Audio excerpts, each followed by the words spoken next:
The UMG and Drake saga continues, and we got more shots fired. As promised, it is time to sit down and deep dive into this amended filing, this amended lawsuit that has a lot of people talking, because it seems like reactors are still involved. It seems like this is still going to affect us. This is still bringing us into this lawsuit. We're going to talk about that and talk about some other things. I've been reading through this entire filing. I've been making some notes. So let's dive into it and let's break it down right here, right now. So one of the big things that stands out first and foremost is now the further inclusion of the Super Bowl and how UMG leveraged the Super Bowl to further position the dominance of Not Like Us and spread this whole defamation campaign against Drake. 11. But billions of plays and ubiquity were not enough for UMG.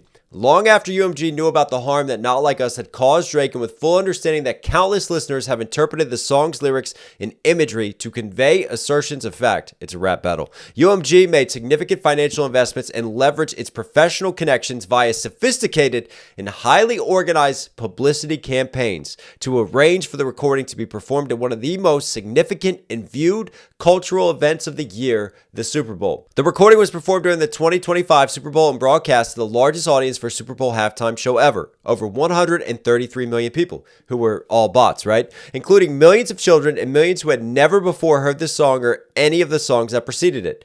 It was the first and will hopefully be the last Super Bowl halftime show orchestrated to assassinate the character of another artist. Fire some more shots now at the Super Bowl and the NFL, Drake's team. But yeah, we'll get more into that later on. But what's interesting is that yet again, they still have the misinterpretation of Kendrick's lyrics, taking Kendrick's lyrics out of context. I find it hilarious that, one of the points of this lawsuit is like, we're not going after Kendrick.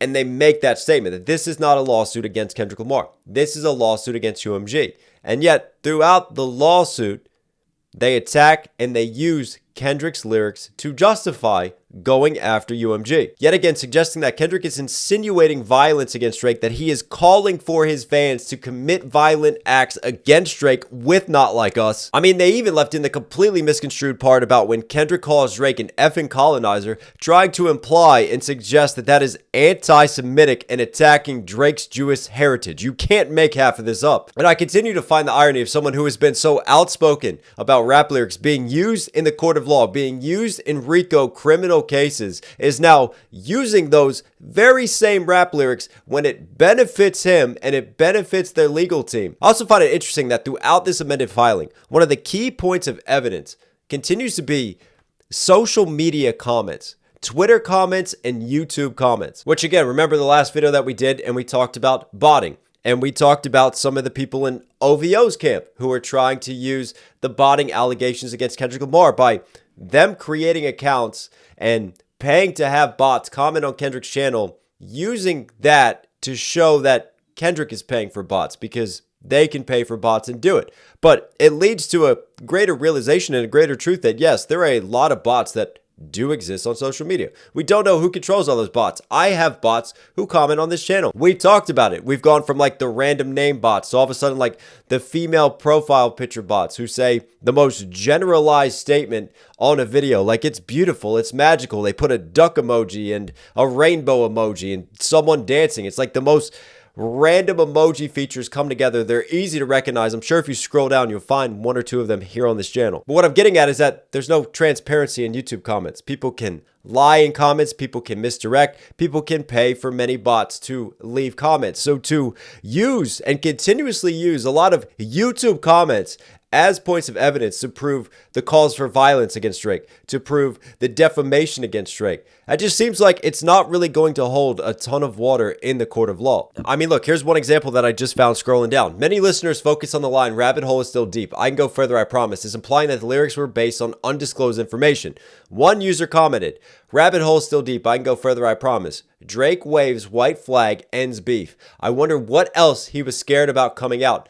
And then you go look at the annotation and they've got the user listed. So you go search the user. I just pulled him up. Chadwick Mitchell, who has no profile picture, right? Has no content posted. Yeah, that's not red flags for a possible non-human at all. And whether he is or he isn't pumping blood or breathing oxygen, that's not the point. What I'm getting at is, yet again, these aren't crystal clear, solidified points of evidence that are happening in the real world. This is happening in the land and in the wild, wonderful landscape of hyper-sensationalized news, of echo chambers, of lies, of disinformation known as social media. It'll be interesting to see how this weighs and how this all gets considered and discussed if it does go to trial. And speaking of disinformation and what gets presented as evidence, check this one out. In June 2024, one podcast host stated, "Not only did I not care that he, Kendrick Lamar, used bots, but I knew he did."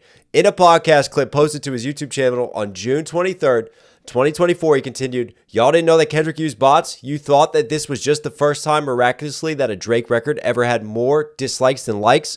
Or you didn't know that was bots? Bots to me was a part of how you win the war versus Drake." Now, I love how they use the statement podcast host. They don't actually say who it is, but if you just scroll down to the annotations yet again, you see that their evidence is none other than Joe Budden, who since then has come out. "I was just talking."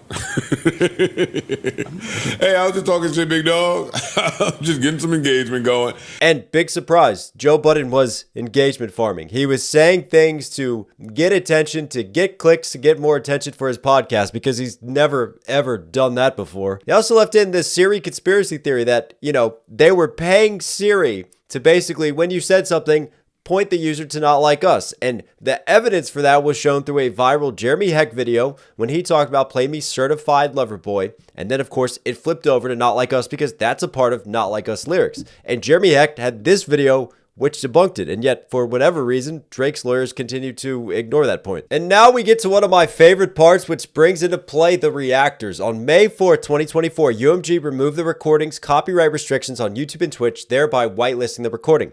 On information and belief, this action was directed by Interscope's Executive Vice President and Head of Digital Marketing, Rayvon Alvarez Smickle. This whitelisting was done purposefully and with the full knowledge of UMG for the purpose of spreading the recording and its defamatory content as broadly and as quickly as possible. So we can blame Raymond for bringing us into this situation, apparently. But what's funny is if you scroll past the people that they listed previously, right? You got No Life Shaq posted, you have Zaish, you have RDC World, you have Kai Cenat.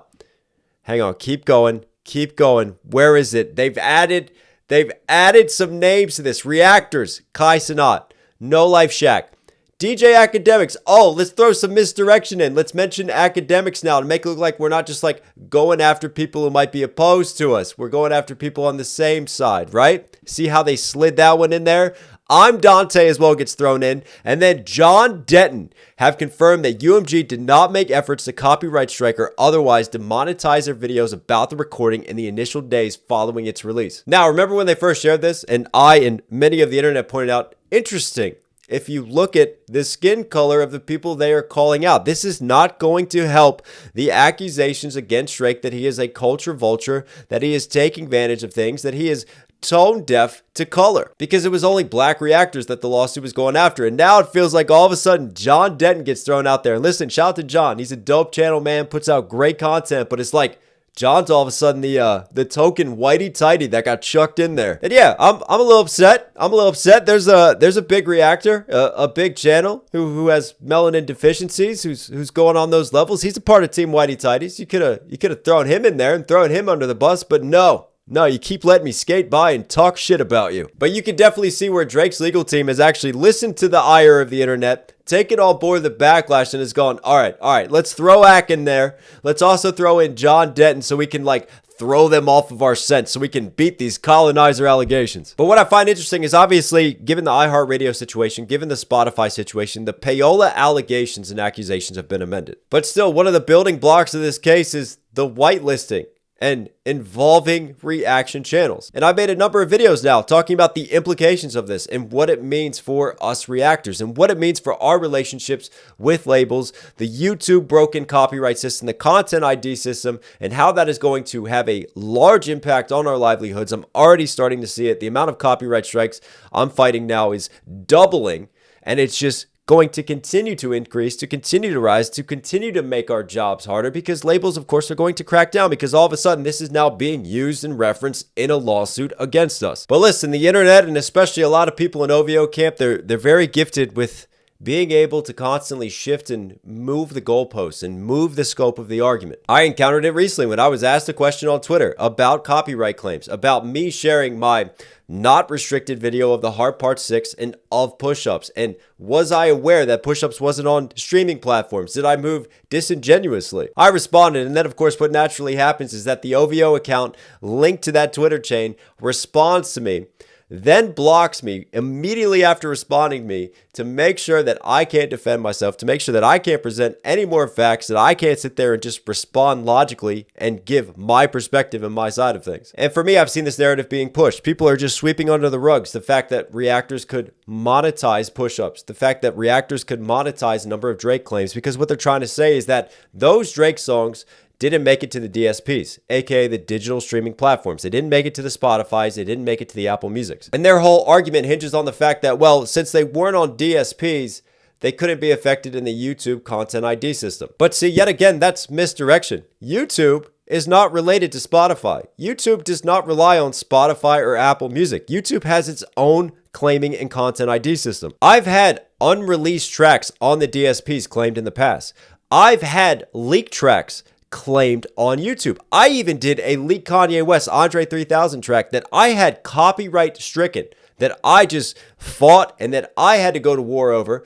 But basically, that was not on streaming platforms. That wasn't on Spotify. That wasn't on Apple Music. At the end of the day, if a company wants to claim you, if a publisher wants to claim you, they can claim you directly on YouTube. There's nothing stopping them, right? Just because it's not on a DSP doesn't mean they can't claim you on YouTube. That is just factually incorrect. That's misinformation and a misunderstanding of how the Content ID system works here on YouTube. I've been doing this job for quite a few years now. If anyone understands how to deal with copyright strikes, how to deal with a Content ID system, it's me, who makes my livelihood off of it and is always at battle with the labels. Drake's push-ups could have easily been claimed. Drake's The Hard Part 6 could have easily been Content ID'd. And I see an argument going, well, that a lot of reactors reacted to the leaked version that Drake put out that wasn't the official version. But at the end of the day, yet again, like, you can retroactively go back and still claim that, right? Even if something hits DSPs later, it will still trigger it on YouTube. I've had claims that come through like 6 months later. I've had claims that come through a year, 2 years later sometimes. Like, it didn't trigger it at first, but a company can manually make claims. A company, especially a big one like UMG, they will pay people to go in and to submit manual claims. And you can see when manual claims hit your channel. You can understand when it's an automated claim, when it's an automatic claim. You can also understand when a human looked at it and a human submitted a claim. And big labels will pay people. They will go look at the big channels. They'll go look at a song that's doing big numbers. And if it's not claimed, they'll chuck in a manual claim on it because they want to earn that revenue. They want to make that money, and they want to take what those views are getting. And smaller channels, yeah, they can slide by because they're not doing numbers. But at the end of the day, I'm a big channel. Big channels that do bigger numbers, the labels are always keeping an eye on it in terms of how I move. I get plenty of retroactive claims that come through because labels want that money. They want that claim.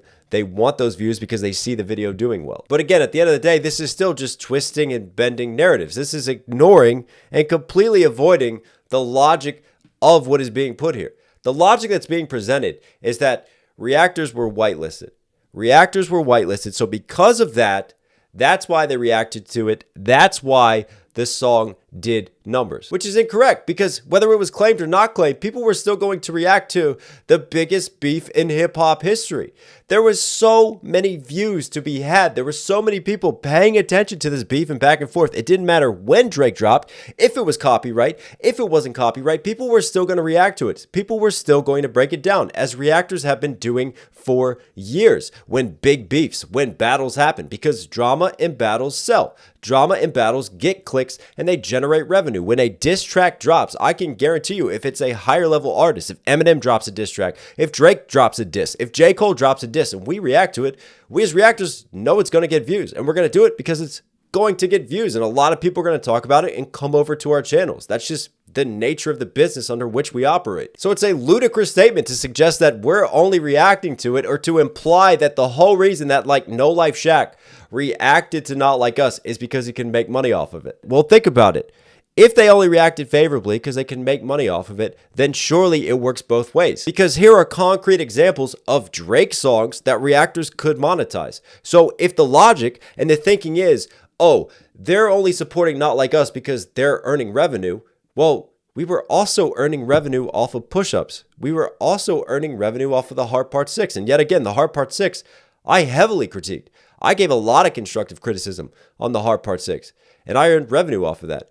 So how does that logic then apply? How does that logic work? It doesn't make any sense. But again, this is something that people will avoid because it doesn't suit their narrative. This is why I got blocked on X, because people don't want evidential, logical facts. If it doesn't serve the point that they're trying to prove and the narrative they're trying to spin, they'll just ignore it. They'll act like it doesn't exist, and they'll send you in a different direction and a different logical leap. But speaking of illogical leaps, here's one of the big premises from this complaint. UMG's actions were motivated, at least in part, by UMG's desire to best position itself in negotiations with Kendrick Lamar in 2024 and Drake in 2025. So it's both of them. It's both of their contracts. With respect to Lamar, on information and belief, UMG was incentivized to prove that it could maximize Lamar's sales by any means necessary, after only being able to get him to sign a short-term exclusive contract. So this is how they're trying to justify why they want to see Kendrick's contract. UMG wanted Lamar to see his value on an expedited time frame in order to convince Lamar to re-sign exclusively and for a longer period of time.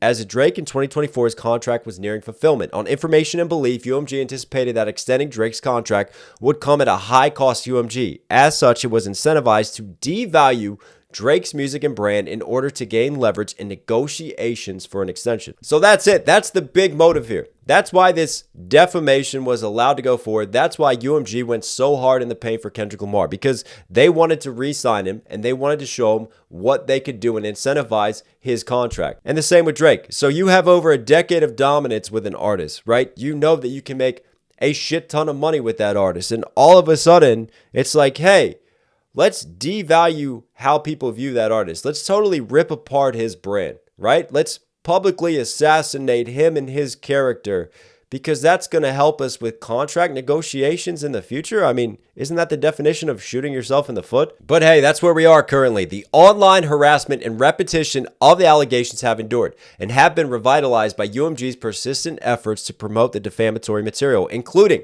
at the Grammys and Super Bowl. There it is again, bringing the Super Bowl back around, bringing the Grammys into play. It's all a big conspiracy against Drake. The overwhelming public commentary repeating the allegations against Drake, calling for intervention by the FBI and law enforcement, and spewing racist and hateful messages have caused Drake emotional distress, including in the forms of alarm and annoyance. So this is the hurt that's been caused to Drake as a result of this whole situation. And look, am I going to condone racist and hateful messages? Hell no. That's awful. That should never happen. But at the end of the day, when you're a public figure, I'll be the first to tell you, I'm going to get hate comments with this video. I put out a video. I'm going to get people who don't like me, who are going to attack me because I'm in the public space, because I'm an influencer, because I have a following.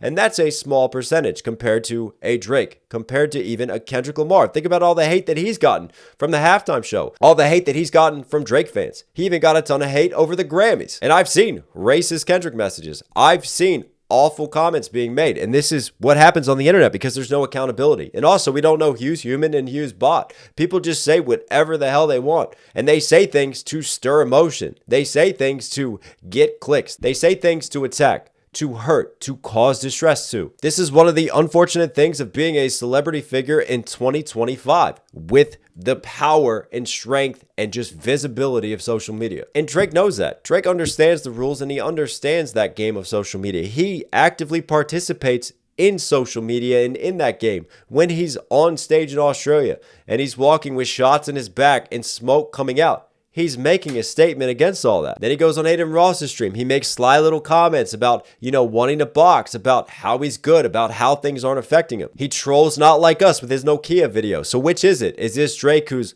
unaffected by all this hate, who's Mr. calm and composed and he's moving forward and this is just a small fly, a small little minor problem that he's buzzing away? Or is this a Drake that this lawsuit is trying to spin that is emotionally distressed, is going through all this, is just so broken and beat up and has had so much damage that he can barely function? Because Drake's actions in the public space speak contrary to what this lawsuit says is happening and how things are affecting him. And as this lawsuit goes on, Drake's actions are going to be put under the microscope. And UMG is well aware of that. I mean, they've already clapped back to this whole situation, and this is what they responded with. UMG responded to the amendments by saying, Drake, unquestionably one of the world's most accomplished artists and with whom we've enjoyed a 16-year successful relationship, is being misled by his legal representatives into taking one absurd legal step after another. Wow, those are big words. Alongside their statement about the amendments, UMG addressed that decision saying Drake will personally be subject to discovery as well.